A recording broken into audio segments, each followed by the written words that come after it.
Welcome back to Zooming In at the UnPopulist. I'm Landry Ayers. A post-Trump America may feel distant right now, but the work of imagining what a liberal Reconstruction could look like has already begun. After years of executive overreach, collapsing guardrails, and an unprecedented centralization of presidential power, the question facing the country isn't only how to limit further damage. It's how to rebuild a constitutional order that's stronger, fairer, and resistant to the next would-be strongman.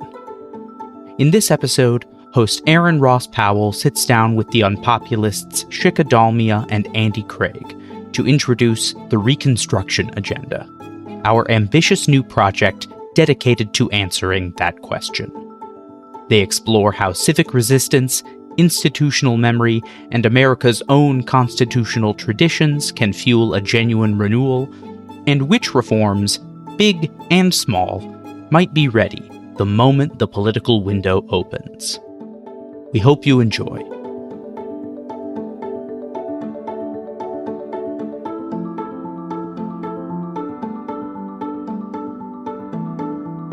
The Unpopulist recently launched a new project called the Reconstruction Agenda, with Andy Craig leading it.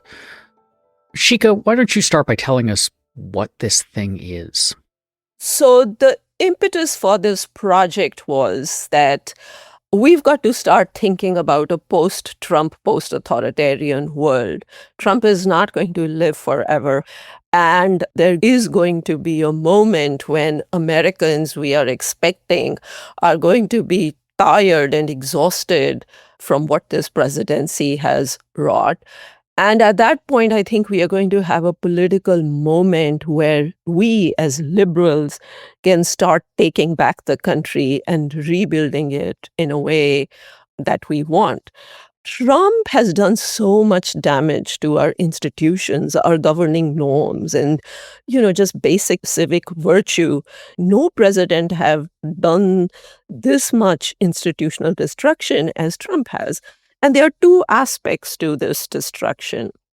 One, he has done something we haven't seen in American politics before at the national level, which is unleash a patrimonial style of governance. And this is something that Jonathan Rauch has written about beautifully. We actually ran a piece by Alan Elrod even before John Rauch wrote an excellent piece in The Atlantic, pointing out what's different about the Trump presidency. And there is a huge aspect to it that he's patrimonial. He wants to concentrate power within himself and the executive branch. And what accompanies a patrimonial style of politics is always and everywhere corruption and cronyism. And you have been seeing that in droves since he got elected. So that's one aspect. And the second aspect is that he is engaging in authoritarian consolidation, concentration of power within the branch of the executive for all kinds of reasons, partly corruption, but partly also to advance the MAGA agenda in a way that is completely alien and foreign to the way the American government was conceived. And he's been remaking the presidency in his own image and also for the purpose of sticking it to his opposition, weakening the opposition, preventing it from ever being able to compete electorally on a level playing field. And this is common to authoritarians all over the world. Viktor Orban has done it. Modi has done it. The Law and Justice Party in Poland has done it. They all have the same rule book when it comes to authoritarian consolidation. But what is also very striking about Trump is that he has consolidated more power in 10 months than Orban or Modi did in 8 years. He hit the ground running. He came and he, thanks to Project 2025, had already queued up exactly what he was going to do through executive orders. He has passed something like 250 executive orders in the first 10 months. Obama passed 50 fewer executive orders, and he was considered, in the right-wing imagination as the Caesar president, 50 less than what Trump has done. Biden came nowhere close. So we are seeing a concentration of executive power at a scale that we have never experienced in this country ever. Last year, we had launched something called the Fireproofing the Presidency series. And the purpose of that series, and, at that time we were somewhat hopeful that Trump wouldn't get reelected, was to start rebuilding the guardrails around the presidency that have eroded for all kinds of reasons that don't have to do with Trump over the last 250 years, but for a lot of reasons that Trump showed us in his, first term in office. The Biden administration had been woefully, and to his eternal shame, neglected the fireproofing of the presidency, and it contributed to the weakening of the guardrails around the office of the executive by all kinds of means, the big student loan forgiveness program, expanding the executive surveillance powers. And our hope was that we would start identifying very concrete ways that were not pie in the sky, that may have been politically difficult, but was still realistic to guardrail a presidency and to prevent future abuses. Trump got reelected. He has unified control of the government, and he is using that to the hilt. So from the first day in his office, he not only decimated whatever few remaining guardrails there were, but actual institutional destruction of the other branches of government. He has completely disregarded the power of the purse. His motto is that if the other branches of government don't stop his illegality or his unconstitutional behavior, he's allowed. And it's a very different mentality. No other president has kind of approached his office in this way. Presidents are elected to take an oath to protect and enforce the Constitution. And Trump's mentality is that unless somebody comes and actually stops him, he'll violate the Constitution. So at this stage, as Jack Goldsmith said at LibCon, we are witnessing literally the dropping of an atomic bomb. He mentioned it in the context of the Department of Justice, but I would expand that to all our institutions. And so we decided at the UnPopulist that not only do we need an agenda for fireproofing the presidency, but we need an entire agenda to reconstruct our institutions and reconstruct the checks and balances in a way that we are not returning to the status quo ante, because our institutions had, in fact, ossified, they had, in fact, eroded and weakened, but are stronger, and they are not vulnerable to an authoritarian takeover again, and also deliver better governing results so that the appeal of strongman politics is diminished. Andy, why call this the Reconstruction agenda as opposed to the rebuilding or the reform or the what comes next agenda? Is it an explicit callback to Reconstruction? Yes, very much so. And I think there's a broader sweep of American history, but the aftermath of the Civil War and Reconstruction, it's been called the Second Founding. It was genuinely about a radical overhaul of institutions in the aftermath of their complete failure. The Constitution, as originally designed, had broken down with catastrophic consequences. And when I look to the radical Republicans, men like Thaddeus Stevens, who wrote the 14th Amendment, they were engaged in American self-governance at its best, which is not just we're going to take all these rules and systems for granted. It's kind of up to we the living to design better institutions for the future. And in particular, it was relevant because Reconstruction happened in the aftermath when a large chunk of the country, not the entire country, but a lot of it, had come under a period of constitutional rupture, of illegitimacy. That was always the Union's position. It was Lincoln's position in the war.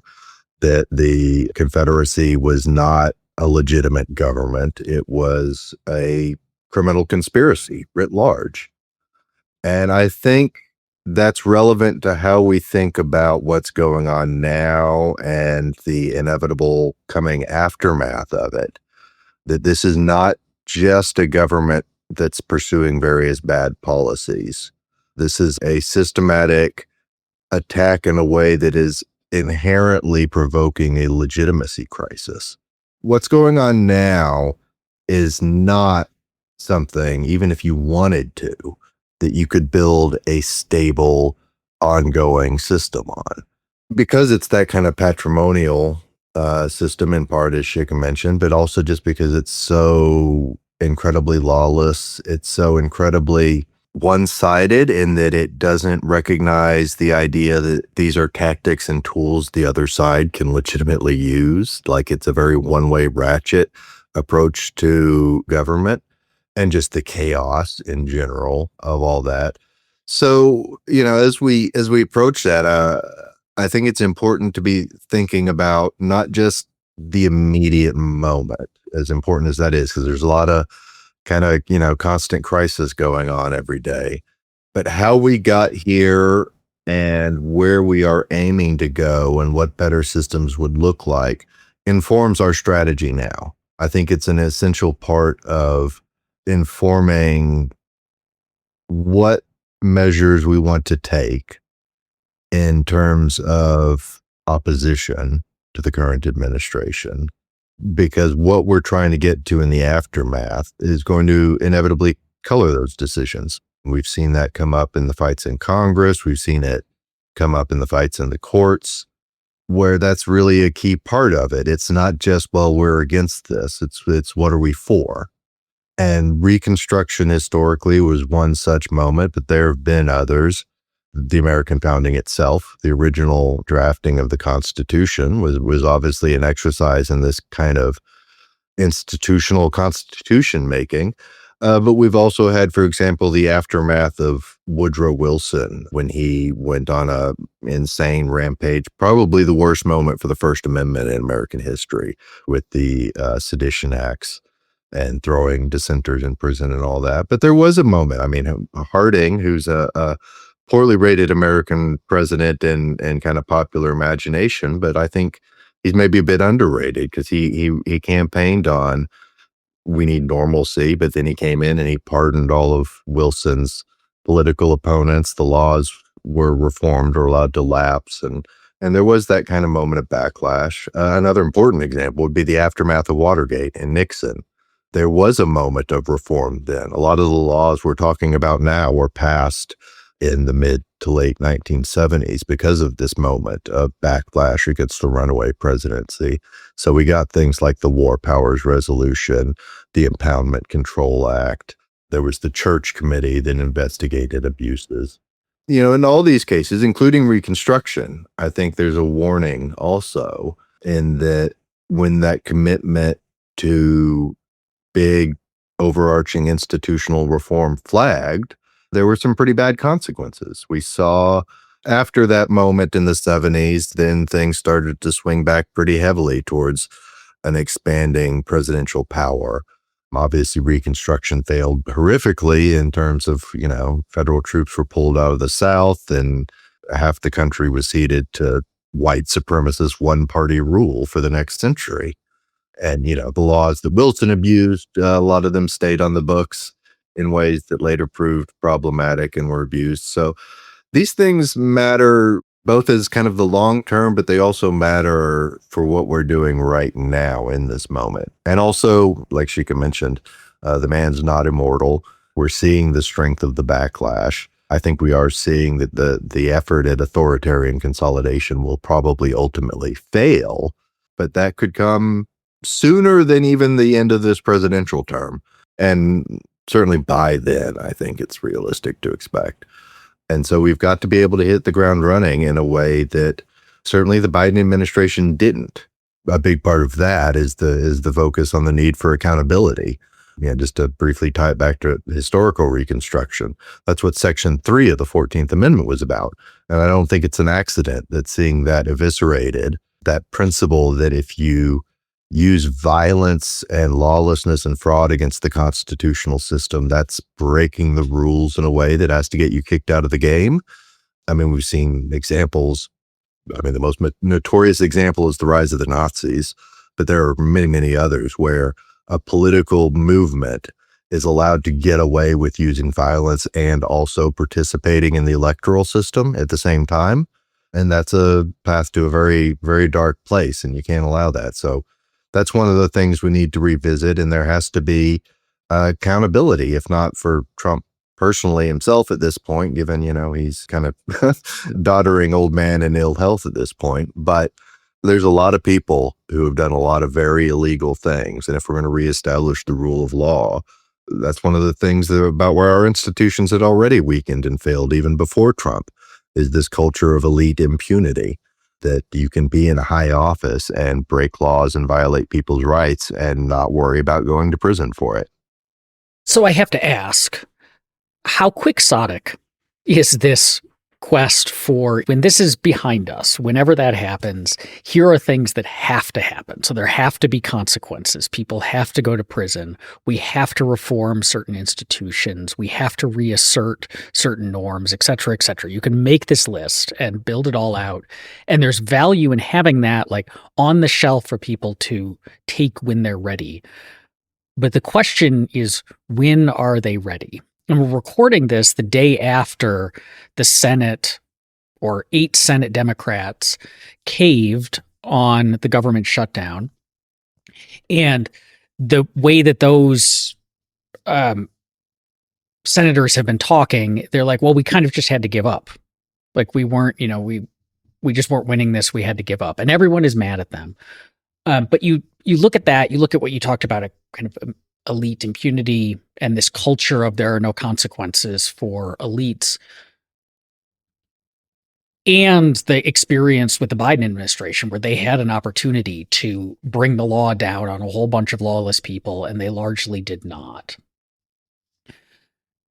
What's the likelihood then that we get rid of Trump? He's gone in 2028, say, or January 2029.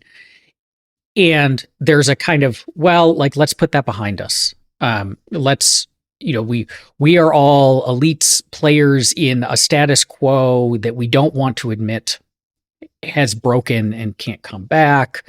We don't want to admit how bad things got. It's kind of messy to be accusing your fellow Americans of horrific acts. Like maybe we get mad at some ICE agents, but for the most part, we'll kind of pretend that these people didn't push for what they didn't do the things that they did, weren't as openly fascistic, neo-Nazi as they were. That seems like a pretty plausible scenario, that there's just a, like, we got out of that, it's behind us, it can't happen again, kind of head in the sand again, and no real urge for reform. Like Congress seems to have just given up its like institutional pride. The Supreme Court, it's difficult to know what's going on with it, but it seems to have decided its best role as a junior player to a unitary executive. What's the likelihood that people pay attention, I suppose, to the work, the valuable work that the two of you are doing? I've thought about that a lot. And what's different about this political moment compared to the previous moments when we had something of a program of institutional rebuilding that Andy mentioned, especially in the 20th century after Woodrow Wilson. And Andy, to your list of Woodrow Wilson and Nixon, I'll also add the FDR presidency, where we passed a constitutional amendment limiting a presidency to 2 terms, which was just a norm till then, right? At all of those moments, there was a bipartisan consensus that we need to do something about the overweening executive. That is particularly the case after Nixon, who wasn't impeached formally because the Republicans in his own party said, you got to go. We are not at that moment right now. We are in a moment of political polarization where there is no hope, as far as I'm concerned, for a MAGA-fied Republican Party to come in and then lead the task of this institutional rebuilding. I think the Republican Party has completely given in to waging the culture wars and winning them by any means necessary. And that requires institutional destruction of the magnitude that we are witnessing right now, which is why the Republican Party is going along with it. On the Democratic side, one of the dangers is that you mentioned that there will be a need to return to normalcy without accountability. And to be completely honest with you, this is something that I think we have to workshop as part of the Reconstruction agenda. To what extent do we want to hold the culprits of these grossest violations of the rule of law accountable? And how do we do it in a way that it doesn't seem like retribution and you are in an endless doom loop of the weaponization of the executive branch to just go after your political opponents? We have to figure out some principled ways of making those distinctions. And that's one of the things that we want to be doing in the Reconstruction Agenda project. But the other reason is I think that the norms and classic prisoner's dilemma logic work when both sides observe them, because they both have something to gain. They both win when they observe norms. When one starts violating norms in the way that Trump has been doing, there's very little incentive for the other side to then obey, because they always will come out losers. And so rebuilding these norms is extremely important, because the inherent logic of this prisoner's dilemma is that the Democrats will come into office and they'll want to profit from the norm and the rule breaking to use these levers of state power for their own advantage. And I am not hearing anything from the Democrats right now that suggests they actually want to rebuild these norms. If you look at the political discourse that is coming out of the Democratic Party right now, it is really about, like, let's try and figure out what the median voter wants, which is basically affordability, and that's a good project. But they're not really taking on the pushback against authoritarianism and rebuilding institutions. That agenda has to be forcefully and aggressively injected in our political discourse. That's the failure we saw last time. And because of that failure, here we are again. If we just keep going where this is the coin toss that's up at every election between a sclerotic Democratic Party on the one hand and an avowedly anti-constitutional, anti-lowercase d Democratic Party on the other, then the system will inevitably break down in even bigger and worse ways. And the next autocrat who comes along will do even more damage. But the other thing about the scope of possibilities, like what's politically viable and practical, and I do think about that a lot. I think a lot of elite discourse has really underestimated and is missing the strength and increasing radicalization of the backlash against what Trump is doing. This is not like the first term when he was a buffoon. He did a lot of chaotic things, but life more or less went on. We are seeing people being terrified in the streets. We're seeing children being tear gassed. We are seeing what amount to torture camps being run by the United States government through ICE. We are seeing the complete breakdown of the executive branch following congressional appropriations, the power of the purse. And that's the core fundamental bedrock of Anglo-American constitutionalism going back centuries, to the English Civil Wars and before. And once you have all these things in place, in a way, it's been because Trump's second term has been so radical that there is going to be opportunities for radical reform in the backlash. And it will be like all these other examples, like the political desire and appetite for that will fade over time. But that's why it's all the more important to hit the ground running and get as much done as quickly as possible when we have the opportunity. Yeah, the way I put it is that we need a Project 2029 for liberals and for Reconstruction, where we have an ambitious and radical agenda of constitutional, institutional rebuilding and a reconstruction of civic norms, frankly. And it has to be detailed, it has to be comprehensive. And as you said, Erin, it has to be on the shelf for people to refer to and pick up and start plugging into their daily discourse and lawmaking and litigation strategies. My worry in that, and I'd love to pick both of your brains on how concerned you are about this, is what that pent up energy for a backlash looks like in practice. Because you can imagine something like the Russian Revolution, right? Like the kind of final days of the czars, there are a lot of parallels here.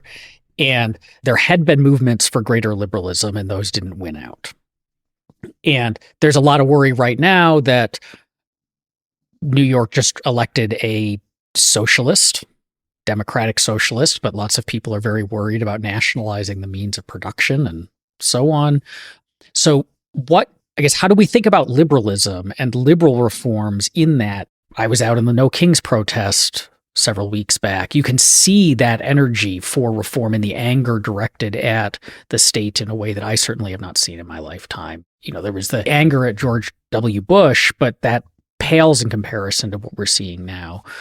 How worried should we be that this leads to a populist leftist, maybe not as bad as MAGA, but still quite bad from a liberal perspective backlash, instead of a reassert the rule of law, reform the institutions to protect constitutional rights, and kind of get us to something that looks like liberalism backlash? That's a legitimate fear. We have seen examples of countries, so Russia is certainly one, where there was a right-wing authoritarian period followed by a left-wing authoritarian period, and that's certainly not what we want to have. I think there are reasons for optimism in American context in this current state of the broadly left of center. Could think of it as kind of the broad liberal coalition, which runs all the way from kind of never Trump conservatives, but is certainly predominantly the Democratic Party as we know it, both its left flank and its more moderate flanks. No Kings is a great example. That was all wrapped up in this deep American tradition of liberalism, of the classical liberal heritage of America. It was the Constitution. It was people quoting the Declaration of Independence. It was people casting Trump, quite rightly, as akin to George III and all the grievances against him.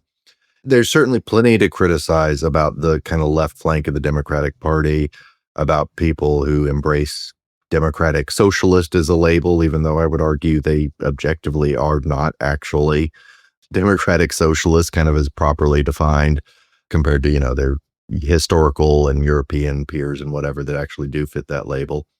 But there is a danger of a degree of throwing the baby out with the bathwater. And I think this is particularly acute when we look at the thing that might be the biggest flashpoint between our kind of liberals and people more on the farther left, which is going to be about markets and capitalism. And I think it's important to make the kind of liberal case that a market economy is an essential component of a free society. But at the same time, there is a little bit of meat in the middle here. If we look at the current billionaires who have swung behind Trump, figures like Musk and Bezos, and I think we've seen it with Zuckerberg and, all the others you could go on.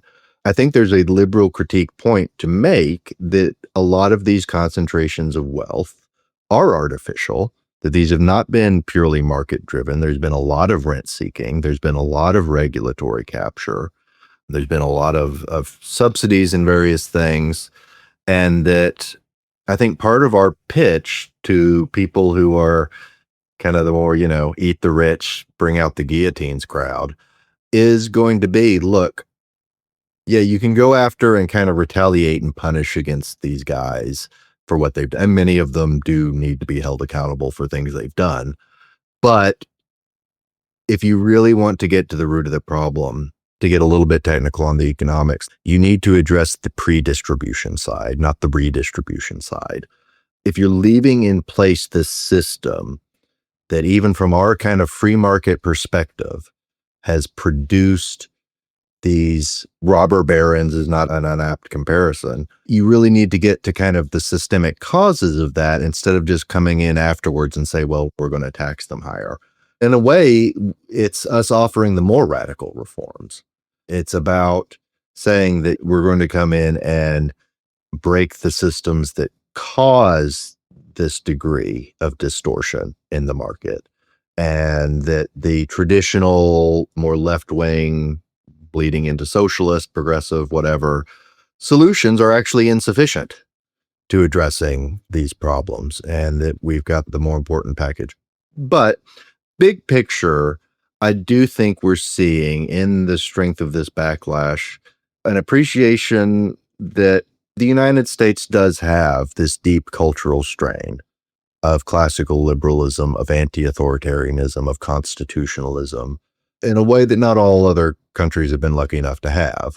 We have to play that up. We have to lean into that. We have to own it, that we're the heirs of the party of Lincoln and all these other great liberal reformers that have come along over the centuries and the decades, and really lean into that. And I'm actually pretty confident that we will see things tending more in that direction. And the danger is going to be not one of kind of Hugo Chavez style leftist populism run amok.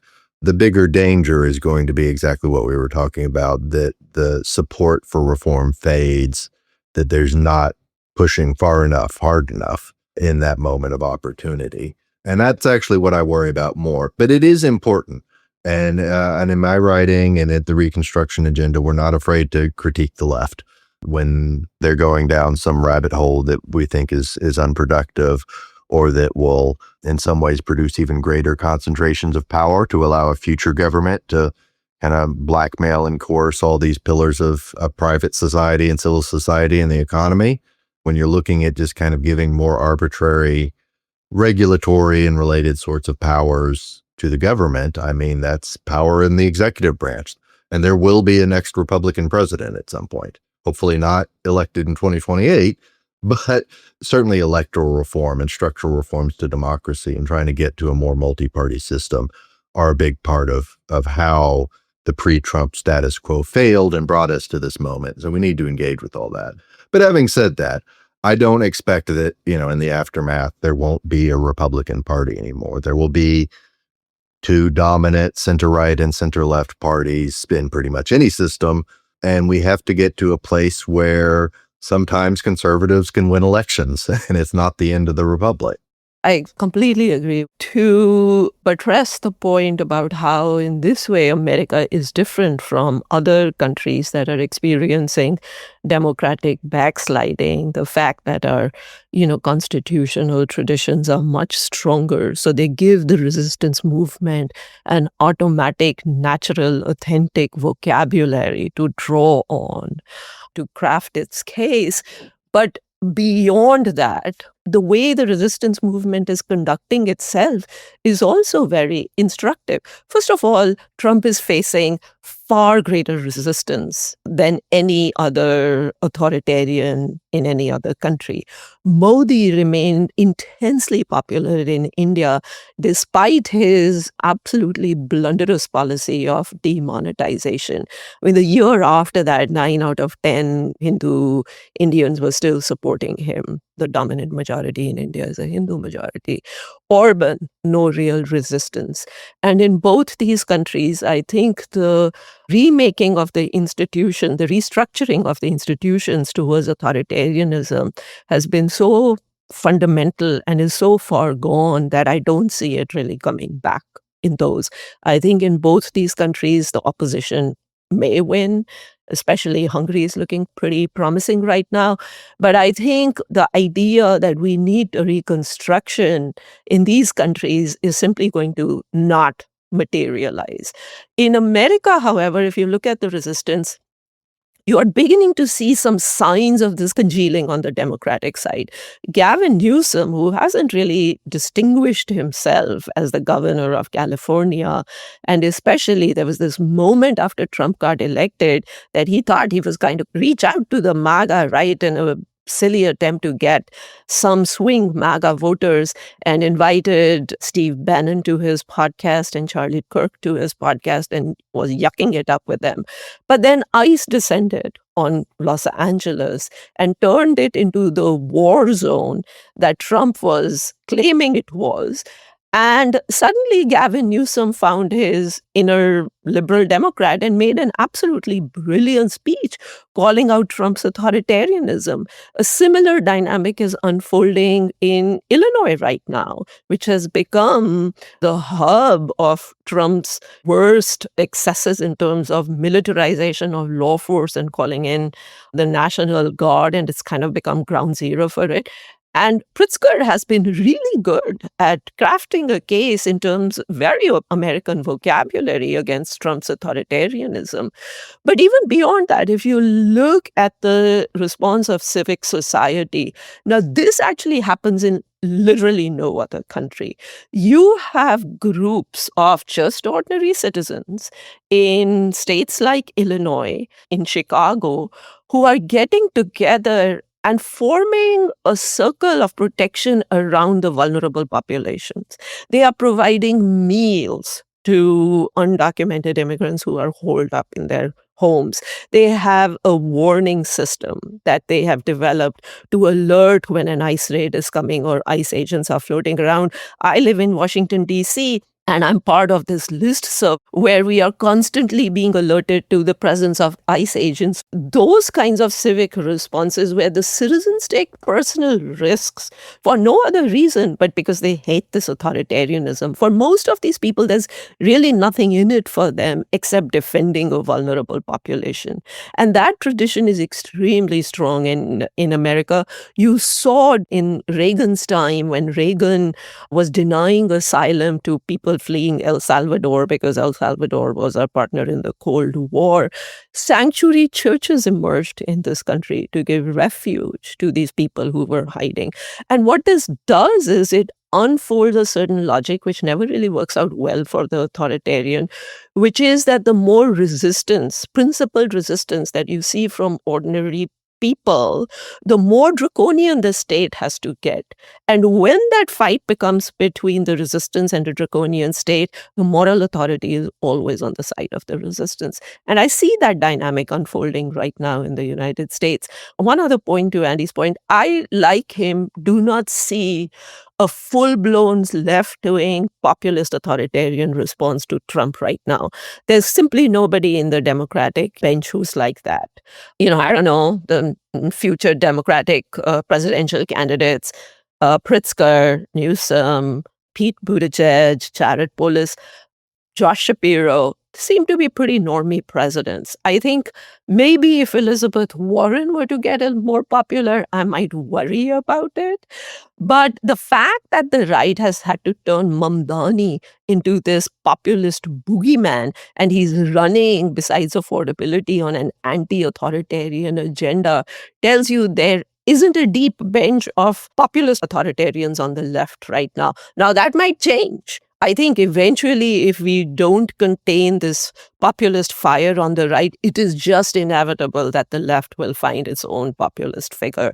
And we really do have to be vigilant about that and guard against that, which is why I think we are in a race with time over here.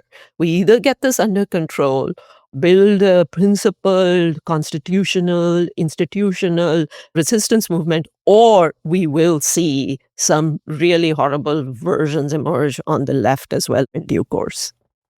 On the immediate context of Mamdani's win in New York, I think this effort to make him the boogeyman is going to fail in part for reasons that go to the history of the office of mayor of New York. No mayor of New York has gone on to win any other elected office since the 1870s.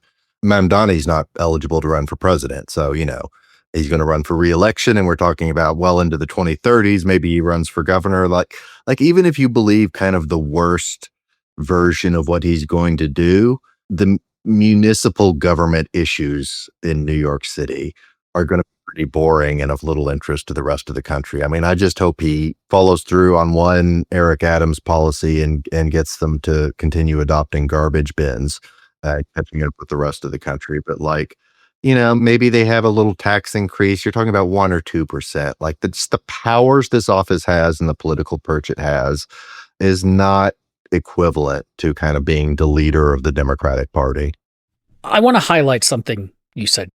I think it's really important for thinking about our current moment, and that is the way that ordinary people are responding. Because I think there was this worry and there was an expectation among a lot of more progressive groups, activist groups, people in marginalized communities, that marginalized communities would get abandoned in whatever horrors came down. That those of us who are comfortable, middle class, upper middle class, elites, whatever, we would not be personally impacted, or at least not dramatically, by this. And so we would kind of, elites, whatever, we would not be personally impacted, or at least not dramatically, by this. And so we would let all the other groups, whether that was immigrants or LGBT people or racial minorities, get thrown to the wolves as long as it didn't impact us. And that would have been awful. But I think what I have found extraordinarily heartening in the horrors of the last 10 months is how wrong that turned out to be. How many of the people who are still reasonably comfortable in all of this are making themselves uncomfortable to fight back, are taking real risks. You see like the kind of stereotype of these white middle class wine moms who are just going like all John Brown right now. And they don't have to, but they're organizing, they're taking risks. This is extremely important for like the political future of the country, but it also, I think, speaks to the quality of America and Americans. So many Americans have really demonstrated their moral fiber and the quality of their character since Trump took office. And there have been a lot of awful people taking off masks and showing their awfulness, but they seem to be in the decided minority. And I think we all should just take a huge amount of heart in that and hold on to that. And, I have a cross-cultural perspective on this, right? I am very familiar with India, and I've been speaking out against the authoritarian turn of the Hindu nationalist movement in India. And then I witnessed the same script right here in America with the rise of Trump. And I can just tell you that what is different between India and the United States is that in India, the resistance movement never had the moral high ground. It was all on the Hindu nationalist side. It was all on the side of this grievance politics. It is very different in America. You have grievance side politics, but we still have enough muscle memory of our liberal institutions, our commitment to defend the equal dignity of all, that it is spontaneously emerging up. I can't tell you how many times my Indian friends who grew up in India don't have the same muscle memory as my American friends will advise me to be cautious even in the way I proceed. And I get none of that from my American friends. My Indian friends just want to be cautious because they are self-protective. So this idea of putting yourself out there and defending just abstract rights and vulnerable communities, I really think that is very, very peculiarly American. And I mean, I don't like to use the term American exceptionalism because, America is not immune to the forces of authoritarianism and cruelty and bigotry and all of that. In that sense, we are like every other people in the world, but we are exceptional because we also have this other strain in our politics where we take certain ideas of justice, equality, and freedom extremely seriously and in a very, very visceral way. Looking ahead then to January 2029, what reforms seem the most promising? amending the Constitution is quite a lift, even in the best of times when things are aligned for you. We're likely to have a fair amount of let's just put this behind us thinking. Are there reforms that say a democratic trifecta can just get done quickly and relatively easily that will have a meaningful impact in strengthening institutions, moving us back in the right direction, and preventing this from happening again? Yes, there are. And, that's kind of the heart of this project is gaming out what those are and how they're obtainable. I will say on the note of constitutional amendments, a lot of people do write that off as impossible. I'm a little bit more bullish on the prospect of some constitutional amendments because if you look at the history, there tends to be kind of these long dry spells, and then there's a spurt of big reform amendments. There was the Reconstruction amendments. There was the Progressive Era amendments. And so we've seen that, and I do think there are some possible changes in that vein. What could a democratic trifecta do? A lot of that is going to involve, there is a deep dissatisfaction with the electoral system, and I think that directly relates to how and why we've had such a disempowered Congress. Congress has lost its legitimacy of a popular mandate because people feel correctly the electoral system is unresponsive and uncompetitive. So there are things that can be done on a statutory basis and also things at the state level that can be adopted. Reforms like proportional representation and having an electoral system where people's voices are more heard, where you have that kind of buy-in of I have a seat at the table, which a lot of people don't have. I mean, not just Democrats while they're out of power, but if you're a Republican in Massachusetts or whatever, you're pretty locked out too. So that's part of it. Another part of it is going to be how do we build within the constitutional constraints systems of accountability and independent oversight within the executive branch? Things like inspectors general, but also things that involve laws you can pass to create causes of action so you can get into court and actually sue over these things and have standing. When you're able to go in and sue the government, that's only because there's a statute allowing it. It's not just the Constitution itself necessarily gives you that right. And so making those things enforceable in expanded ways.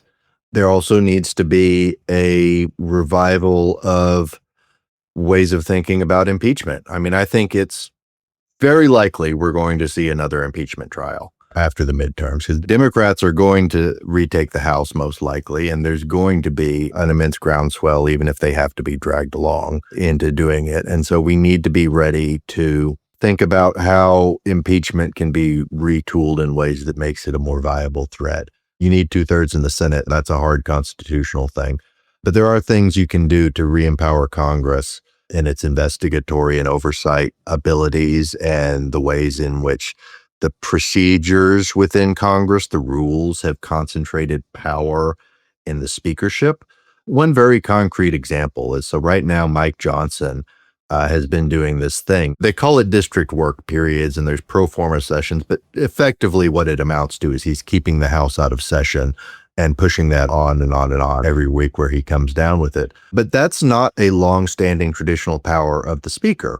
I mean, the House meets when the House says it wants to meet constitutionally. And that's been usually how it works is they will go home for a break and they will have passed a resolution that says we're coming back on this day. And the speaker didn't have any power to do anything about it. That changed. It was actually during COVID. It was during Nancy Pelosi's speakership. And it was a well-intentioned practical thing. Like we have this more chaotic situation. We need somebody who can make a little bit more on-the-fly decisions about when and how Congress is coming back. And then that kind of got codified as a permanent rule. But we're seeing how even well-intentioned, mundane administrative powers can be abused in radical, unexpected ways. And so, I mean, that's not even something you have to pass a statute. That's something first thing up. The House, in adopting its rules, needs to rescind that power and also needs to rein in the speaker in lots of ways. And the same thing on the Senate side with the majority leader and his power. So, but I think it's important to recognize that these are not all new ideas we're coming up with. A large part of what this is taking ideas that have already been out there circulating for a long time that have fair amount of expert consensus behind them and putting them on people's agenda as this is the thing we can do. And look, there's all these fleshed out arguments about how it would work and considering the trade-offs and all those sorts of factors. And I don't think you really see a lot of that actually coming from any other quarter, not even from the progressive left, in terms of we're willing to draw upon the lessons of political science, of the legal academy, of lots of scholarly work that has gone into this. This is going to be a deep cut for our poli-sci nerds, but I have a t-shirt that's a picture of the White House and it says Juan Linz was right. And Juan Linz was the political scientist who really outlined the problems and quantitatively proved that presidential systems are prone to democratic backsliding and authoritarian collapse. So I don't think we're necessarily in the United States going to go completely away. I mean, we're not going to adopt the Westminster system. It's not going to be like an American parliament here. There are historical reasons for that, the structure of federalism and the rest of it. But I do think we can take from that lessons moving in that direction about what would it mean to have an executive branch that was really more executive, that's about implementing the decisions and carrying out the laws, not being the legislative leader. For so long now, it's been that's the role of the president we take for granted, that the president proposes bills and things and tries to get them through Congress. But really, Congress is supposed to be the main partisan, in a not necessarily disparaging way, arena. That's supposed to be where we're supposed to be having these fights about the big policy decisions. It's supposed to be in the representative legislature. And finding ways to retool that balance is really key. So part of what I'm doing is not just my regular essays that we publish at the UnPopulist, but we're really going to both for written pieces and also my Reconstruction Agenda podcast is really bringing in these experts who have thought deeply about these issues and thought about them for a long time in ways that go back before Trump, getting a little bit away from the pundit hot take economy that we're so used to. These figures who are kind of too general in their generalism of their expertise. I mean, I think if you're going to really dig into that point, like I mentioned about the House rules and Johnson, you need somebody who's a congressional procedure nerd who knows the rules. I mean, God, I get into it a little bit, but even I get lost in how bewildering the rules in Congress. In fact, I think a lot of members of Congress don't understand them. Or if we're looking at reforming the courts, you need people who have litigation experience to explain what they would want from their experience doing those kinds of cases. People who are within the Department of Justice who can speak to the norms of non-political interference, the idea that the White House doesn't come in and tell you who to prosecute and who not to prosecute, and can really dig into the weeds on that stuff. So that's kind of the thing I hope the Reconstruction Agenda really brings to the table that's unique, because if we want these things to be on the political agenda, they have to be in a form that's accessible and understood, and where normal average people who don't closely follow all the ins and outs and aren't well versed in all these academic topics can understand and latch on to. So like electoral reform, if you're dissatisfied with the electoral system, you don't necessarily have to understand how droop quotas work and what Duverger's law is and all those kinds of things. You just need somebody credible and trusted who can present, this is the way to reform it. This is the way we avoid this happening again. And that is what really makes it viable to your question about politicians being able to do it and having the political will to push for these ideas. Just after Trump got elected, the UnPopulist launched something called Executive Watch, whose purpose was to track the abuses and the weaponization of the executive branch in real time, the institutional decimation that was happening. And the thought behind that was that Trump came ready to flood the zone, and that if we don't keep track of the destruction he is causing, we will actually not even remember what it is that we are supposed to reconstruct or resurrect. And that was the first part of this project, was that we do this tracker, we document every week what's happened that week in terms of executive abuses. We've got it divided into 5 categories of abuse. Very quickly, it's personal grift, political corruption, presidential retribution, power consolidation, policy illegality. Trump is stress testing our system. He is exposing the vulnerabilities in our system that have partly been always there, but partly have emerged because of just the normal course of erosion and degradation. And so we want to be ready to plug these vulnerabilities. And we want to do it in a realistic and thoughtful fashion.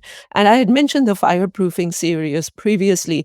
In the fireproofing series, what we have started doing is workshopping key reforms that both guardrail the presidency and also restore the balance between the presidency and the other branches of government.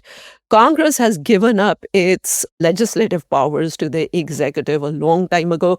And this is something that actually conservatives had been talking about and had been upset about till Trump came along and they thought, they realized that actually executive power is a great thing. And a part of that series, we identified, very concrete practical reforms for which we can get bipartisan consensus. Fixing the Insurrection Act, taking away the vast sweeping emergency powers that the presidency has been granting, having a federal anti-SLAPP law, limiting the surveillance powers of the executive. And we are documenting and developing these ideas in the hope of building a bipartisan consensus when the moment is right. Thank you for listening to Zooming In, a project of the UnPopulist. To get all of the updates from our new series Executive Watch, make sure to subscribe for free at theunpopulist.net. Until next time.